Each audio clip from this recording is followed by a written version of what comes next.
જિલ્લા પંચાયત પાટણની નવા કારોબારી ચેરમેનની પ્રથમ કારોબારી સમિતિની ખાસ બેઠક કમિટી રૂમ ખાતે યોજાઈ હતી। આ કારોબારી સમિતિની બેઠકમાં એજન્ડા પરના 11 જેટલા મુદ્દા પર ગહન ચર્ચા વિચારણા કરવામાં આવી હતી, જેમાં જિલ્લા પંચાયત ભવન ખાતે આવેલ કમિટી રૂમના રિનોવેશનની કામગીરી માટે થનાર 11,95,000ના ખર્ચને મુલતવી રાખવામાં આવ્યો હતો।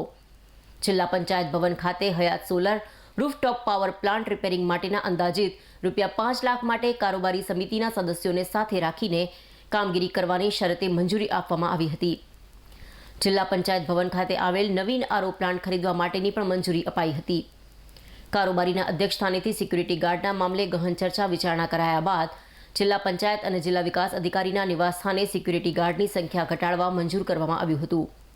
આ પ્રસંગે કારોબારી સમિતિના ચેરમેન દીપક પટેલે આજની યોજાયેલી કારોબારી સમિતિની બેઠકમાં લેવાયેલા નિર્ણયો અંગે પોતાના પ્રતિભાવ વ્યક્ત કર્યા હતા।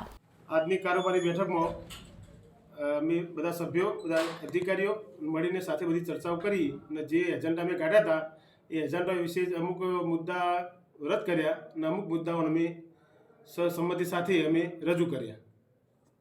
અધ્યક્ષતાની સિક્યુરિટી માટેનો મુદ્દો એવો હતો કે જે 6 સિક્યુરિટી હતી એમાં 3 જિલ્લા પંચાયતમાં ભવનની હતી અને 3 હતી તો ડીડીઓ સાહેબના ભવનની હતી 3, એટલે જે ઘટાડીને બેલેન્સ કરીને અમે નિર્ણય લીધો હતો।